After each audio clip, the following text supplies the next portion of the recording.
This is one of the biggest pieces of news in cryptocurrency history, and chances are you haven't even ever heard of it before. Take a look at this Uniswap. Now, to allow users to buy cryptocurrency using debit cards, for the longest time, you've only been able to buy cryptocurrency in a decentralized fashion by buying on major exchanges and then transferring over to those cryptocurrency decentralized wallets.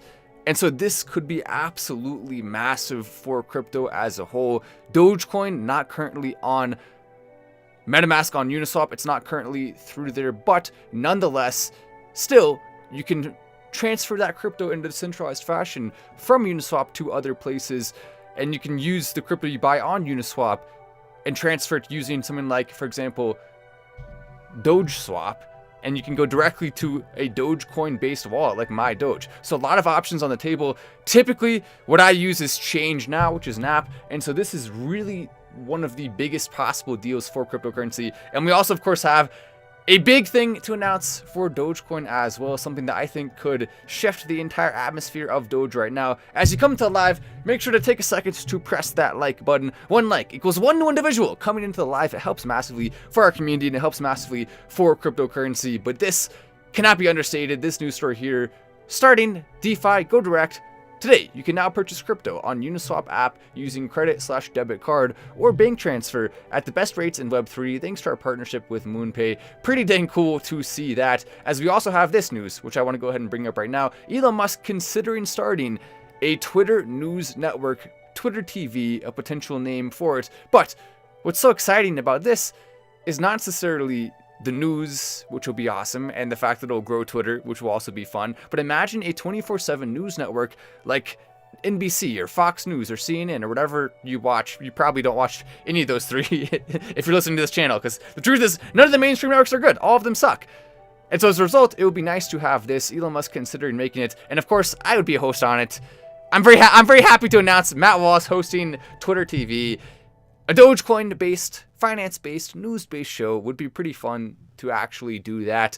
So maybe we can see this rolling out even sooner than we can even imagine. Deontay Elroy coming in with the super chat. All super chats go to my beautiful little baby girl who is now 2.5 months. So thank you so much, Deontay Elroy. We're gonna buy her a nice Christmas present this year. As look at this, Elon Musk, don't down your vibe because it's true. Some good posts coming in here on Twitter about Elon Musk and some of the things he's doing for Dogecoin and also just in general to move the world forward. It's fun to see that. As we also have development still happening. A lot of people think the development is done. There is no development. Who cares about development? Right now, all we're seeing is downward action, right? No one's developing. Well, not quite. Even on Bitcoin, they're now developing. Layer 2 Labs is developing a $3 million valued dev drive chain to the network. So basically what this is going to do is add a bunch of specific new use cases, side chains, to Bitcoin. They raised a pretty large amount of money, $3 million, considering they're a relatively new startup for this project. So that'll be very fun to watch, and it's just simply going to lead to crypto being better. 1.7 million Bitcoin tied to Quadrica CX reawakens, though, after years of dormitory. The amount of money in that wallet is thought to be worth over $1 billion right now, depending on what's actually accessible. That's the big question here, because this is a pretty crazy story. So what happened is the guy who actually was in charge of this exchange that had access to these 5 wallets, you can see the wallets right there, he passed away years ago. And it was believed that he was the only person who had access to those wallets, which in some ways is a good thing if you're a crypto holder, because that's basically the same thing as a burn of a bunch of tokens. No one can access them anymore. Now, it's bad if you're a holder of this specific exchange, because then you can't get your money. But we now have had one of those wallets moving around $1.7 million worth of Bitcoin, which suggests that at the very least, some of these wallets could come back to life. Perhaps they found the codes to his wallet in like a briefcase or something hidden under one of his closets. I mean, who knows? Like, it could be, like, maybe they found it in the wall of his house. You never know. But I imagine here there's something more to the story, because we obviously thought this was never going to be accessible again, but now it's being moved. It could actually be a little scary. I mean, if they'd start moving and selling all of this, you never know what's going to happen. But I would like to imagine this could mean that investors, if we're going to want to look on the bright side, who invested in these things will actually get their tokens, which are worth significantly more than they were all the way back when this happened, worth around 200 million then, now worth over $1 billion. So a pretty large increase. Some estimates put it as high as $2 billion in total that is accessible directly from these wallets that were accessed by that guy himself.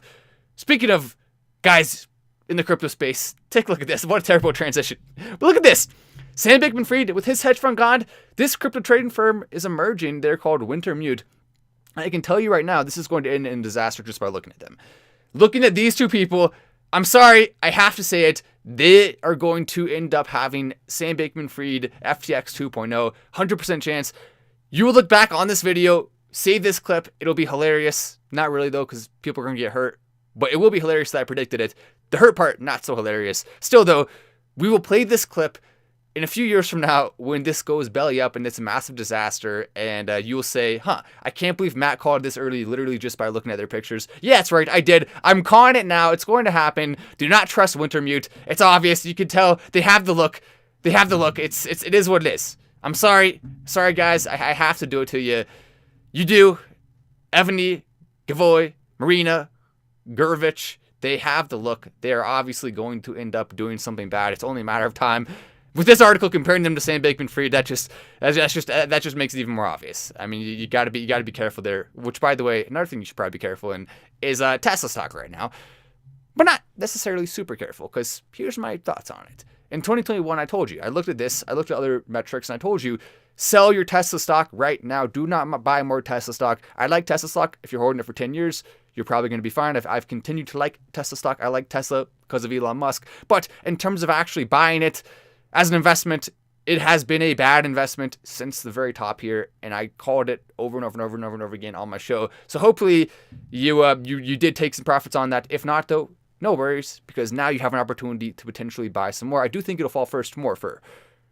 It's not done yet. It's going to fall even further because right now it's still bigger than the top four combined. It's at around a $400 to $500 billion net worth in total right now. But a lot of these stocks have fallen too. So it's still more than the top four combined, which is Toyota, Volkswagen, BYD, and Daimler, which are some of these you may not have even heard of because they're in other countries. But still, it's just crazy to think about the total valuation, the total market cap of Tesla versus the others. That's why since 2021 I've been saying to sell it. But still though, it's not Elon Musk's fault. People blame Elon Musk for this.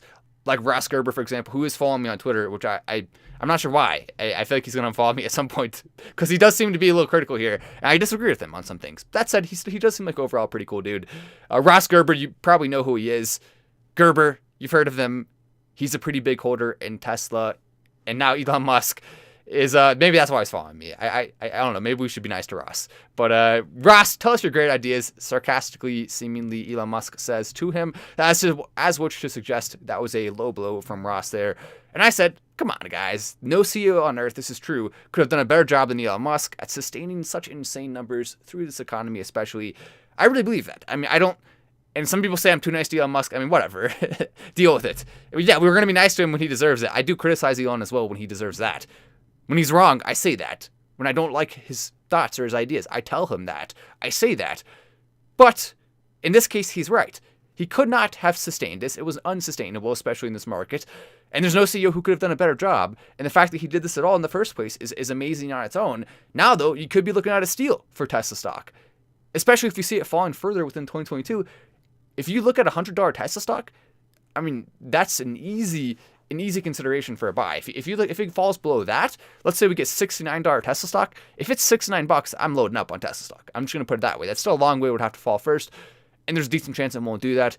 But just something to keep in mind. I mean, in terms of the actual valuation based on how much revenue Tesla brings in versus Toyota, Volkswagen, GM, Ford, Tesla should be valued at least 4 or 5 times less than it is now. But the reason why it's not is because of the future. That's what people are excited about. The solar panels, right? The other things Tesla's offering. The Cybertruck. These are all going to be extremely popular vehicles and products, and there's so many other things Tesla's working on. So there's a reason why people are buying it at this price. There's a reason why people are excited about the future. Not necessarily because of metrics now, but because of the future. But people care less about the future in markets like this, which is why it's fallen so much and why it will likely continue to fall as long as the market stays this way. People are only going to bet on the future in a good market. That's just simply the way it is.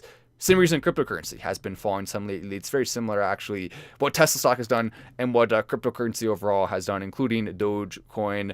It's still worth the next 4 largest companies combined. Seems like the biggest bubble center to me, $50 incoming. It says, brrr, making a reference, of course, to the government printing insane amounts of money.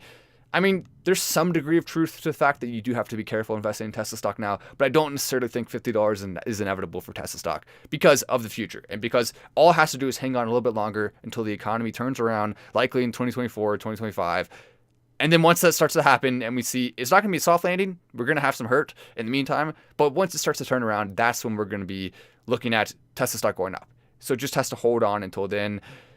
If the economy that's this bad lasts for even longer, that's when we have to start actually being worried. That's when we have to be concerned that it could actually fall to 50. It's just very unlikely. In simple terms, as bank saving accounts interest rates, which are guaranteed to start to approach the stock market returns, which are not guaranteed, people will increasingly move their money out of stocks and into cash, thus causing stocks to drop. Go back and read your old Securities Analyst 101 textbook. That's part of the picture, but Elon Musk, let's be honest about it, this is the full picture. The full picture is how big it was compared to where it actually should have been revenue-wise. That's the real reason it fell as much as it did. Even though, yes, these other car companies have fallen too. A lot of stocks have fallen. A lot of major tech companies have fallen a lot. It's just something to consider. All those factors equally responsible, I believe. But is Elon Musk at fault? Is him buying Twitter at fault? Absolutely not. I think that's one of the most preposterous claims you can possibly make. In fact, him buying Twitter, without him buying Twitter, Tesla stock would be at $100 right now. That's what I don't think people understand. Because he bought Twitter, because he's doing all this incredible publicity stuff for Tesla, that's leading to way higher of a price because that's what it's based off of. A lot of it's hype right now. Until the market looks good again, then it'll be based more on the future. Important thing to keep in mind there as we continue to look at some of these Twitter files being released. It's such a fascinating time to be alive. So many crazy things over the last year have been released. Name the next baby Wallace. Says Swami, what a name. Wallace. That would actually be kind of a legit name. The only problem is it would be confusing. Let's say you're in roll call. The teacher's not going to know if it was a misprint on the sheet or if your name's actually Wallace. But just simply on the looks, on the feel of it, Wallace would be a hilariously awesome name. That's not. What about Doge Wallace? There we go. Now we're cooking with fire there. There's no doubt we'll have to come up with a good name for a baby number 2, which I imagine is not going to be too far away. We have not made baby number 2 yet, but we will be making baby number 2 at some point soon here. But in the meantime, we can just enjoy baby number 1. I love baby number 1. Baby number 1 is the cutest little ball of fun. She's been smiling all the time lately. It's just the most amazing thing. I actually made a thumbnail a couple days ago where little baby was indeed smiling, and it's fun to watch that. She was making her thumbnail face just like daddy. 1.7 million Bitcoin though. This is, I think, probably the biggest concern we need to have right now. Dormant wallets waking up like this because we want them to stay asleep. If you're not a holder who is part of the exchange, that's just an important thing to keep in mind. But then again, at the end of the day, cryptocurrency can only fall so much. Right now, we're seeing prices akin to what we saw toward the beginning of the bull run, of the last bull run. 7 cent Dogecoin. Dogecoin was at around 5 cents, right? It is up nicely today, up 5%. So we are seeing a bounce back more so than the other cryptos for Dogecoin to bounce back today. Ethereum back up over 1,200. Bitcoin back up to around 20, or back up to around 17,000. Nice to see. So some nice upward momentum overall in the market. Still though down on the week, but we're not going to take away the day. I mean, the day is nice. We'll focus on the positive. Even Cardano back up some, whereas Dogecoin still at number 8.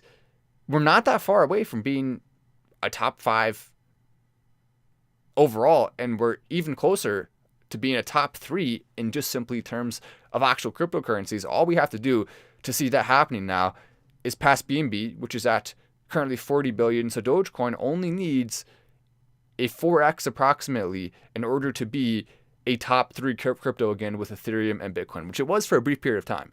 4x is all it needs. It doesn't need a 10x, doesn't need a 20x, 30x, doesn't need anything too crazy. I don't think people understand how close Dogecoin is to becoming the cryptocurrency of Earth. It does not have to hurdle that many hurdles. Just the moon landing alone can take Dogecoin to the number 3 spot. If we see Dogecoin going to $1, that would be a 10x approximately of where we are now, a little bit more than that, which would mean $100 billion. So Dogecoin at $1 is getting close to Ethereum. The moon landing alone could take Dogecoin past Ethereum in this current market, which is just crazy to think about. So don't sleep on Dogecoin. When I tell you Dogecoin is the future cryptocurrency of Earth, understand how simple the path is to get there. It's not necessarily easy, but it is simple. It's not complicated. It just has to do this, this, and this, and then boom, it happens. So we're going to be excited about that. Continue to be optimistic in Dogecoin. Don't let anyone discourage you from that. You're right to be optimistic. Continue to be optimistic. It is the smart thing to do. We have a couple other big stories we're going to talk about soon. Also, I highly encourage you, because you're at the end of this video now, that means you are the most valuable. Come subscribe to Matt Wallace Millionaire. I'll put a link in the description and pinned comment if you want to hear updates on Elon Musk. Because you watched all the way to the end of this video, that means you'll probably watch the end of those videos too. That's why we have a big valuable opportunity at the end of videos, because we want everyone who watches to the end to be part of that community. So go check it out. You'll probably like it. I'm Matt Wallace. This is Final Stand, and I'll see you in the next video. Whew.